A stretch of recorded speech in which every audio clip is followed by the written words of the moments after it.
Nexus is the first game in VR for Assassin's Creed. So it's the first time that you can play Assassin's Creed in first person. It's the first time you can play multiple assassins in the same game. So across 3 different settings, 3 different assassins, and the full range of iconic AC actions like hidden blade, stealth, combat, leap of faith, parkour, climbing, throwing knives, all these types of weapons, the tomahawk of Connor, all of that stuff we put in the game because we really wanted to make it a true AC experience.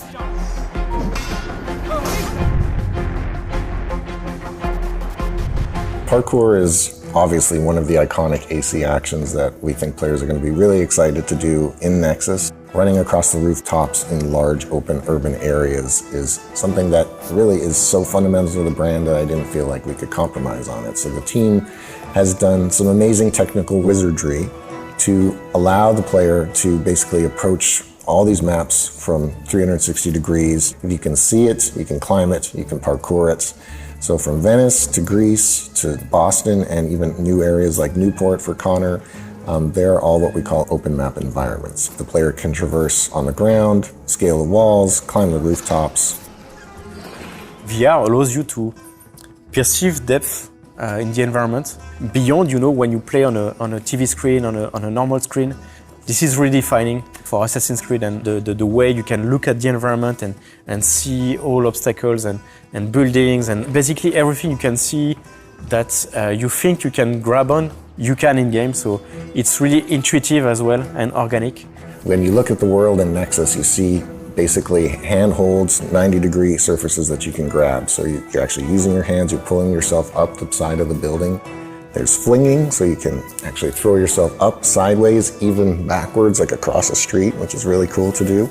There's sort of feet-to-feet jumps where you're landing and you keep going. Then there's feet-to-grab jumps, so you jump, you have to grab, mantle, and keep going. Or there's, these swing bars. You're sprinting, you're parkouring, you jump, you grab the swing bar, you do this gesture, just like you would in real life, which is what VR is all about, right? Trying to simulate the actual experience, and then you keep going in that flow.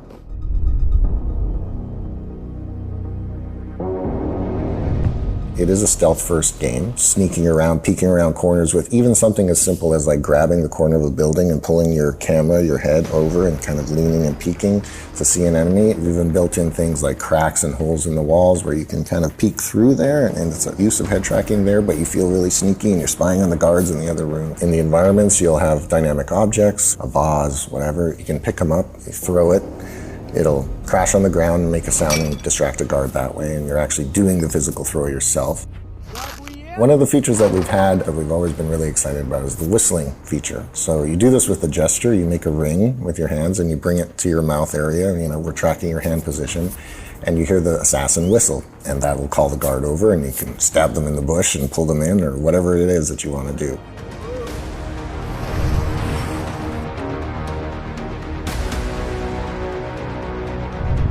The hidden blade, I would say, is the most important feature in the game, really, if I had to pick one. You pull the top trigger on the controller and you flick your wrist open and the blade comes out. Everybody who tried it, it was always their favorite thing in the game. As we know, Connor and Ezio both have dual hidden blades, so we featured that in the game. But what is really neat about Nexus is this is the first time that players will get to play Cassandra with her hidden blade. And she has just the one blade because we want to, be true to the story, true to the canon, true to the character. Well, there's obviously combat and you can try and fight your way out of situations. It's really motion control, so you slash your sword, you move yourself forward and back, and you can dodge a bit on the side. It's really blocking, attacking, and what we call opportunity windows. So when you block, an enemy will come and swing their weapon at you, and you need to physically put your sword or tomahawk in the way of it and block just like you would imagine it happening in real life. Then you'll stagger them and create this opportunity window that you can then follow up with strikes and do more damage. We want to create this sense of fighting like a master assassin, but it's going to take time to learn it because you're actually doing your physical gestures and having to time things. They all have a primary weapon. Connor has a tomahawk, Ezio and Cassandra both have a sword. They all have some kind of ranged weapon. Connor and Cassandra both have bows, and Ezio has a one-handed crossbow. They all have throwing knives and smoke bombs. So you feel familiar and comfortable playing these assassins with the sort of core weapon set that they have, but there's also some nice specialization of who they are. So once you've learned the basics of combat as well as the advanced combat moves, you can put this all together and take out a group of enemies Master Assassin style. So for example, you come in from a rooftop, you air assassinate the first enemy, take your throwing knife to finish the second one, pull out your bow, take down the third one, and then draw your sword or tomahawk and engage the last one in combat and finish with a hidden blade lunge. Another iconic AC experience is, of course, air assassination, right? It's really thrilling to do in VR and in first person. So there's even some additional nuances that are part of it. So for example, if you're sprinting, your air assassination distance will be increased. So you can sprint to the edge of a rooftop, hit the button, and fly further and have even a more dramatic, long jump kind of kill. Even using the bow as you jump into the air assassination, that slow-mo that we turn on can give you enough time to fire an arrow in midair like a badass Master Assassin. So comfort for VR is really essential, it's key because we don't want them to feel any nausea. That was a priority from the start. Luckily, I've been working on this subject for quite many years. There is lots of options to make full locomotion in the world comfortable. There is vignettic system, there is a tunnel vision. It's quite effective to make the game comfortable. We also have a teleport locomotion feature which allows to remove completely locomotion through the space if you need or if you want. Auto parkour is one that allows basically parkour to be done automatically, so you just have to look where you want to go. You are going to see previews of the jumps you're going to make, and you don't need to press buttons, you don't need to do particular actions, but we had to make sure that it still feels like Assassin's Creed and it still feels like you are doing parkour and you are making the choices. Also doing the leap of faith.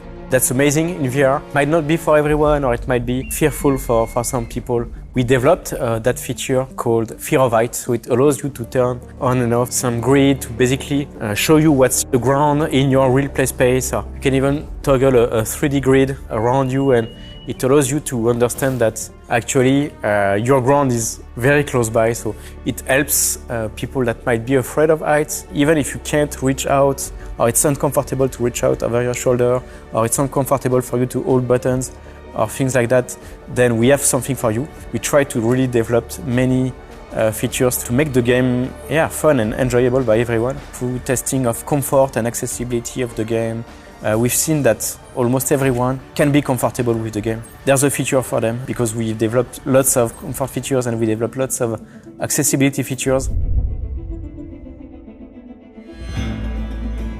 Yeah, people ask the question a lot of like, how do you play 3 assassins in 3 settings in the same game and have it make sense narratively? So the idea is that you're an elite player hacker that is undercover for the Brotherhood and is now working for Abstergo. Dominica Wilk is the main character from Abstergo who has you jumping through memories of 3 different assassins who have at some point in their lives encountered these artifacts that Abstergo is looking for. She's actually played by Marina Baccarin, which is really exciting for us. It is a new story. It's not a port of these previous games or assassins. But at the end of the day, the biggest, most fundamental pillar of the game that we want to deliver to fans is becoming a master assassin, right? Physically stepping into the shoes of these characters and performing all those actions you watch your avatar do over the years, physically doing it yourself. And that is the real fantasy of Nexus, is actually being a master assassin yourself.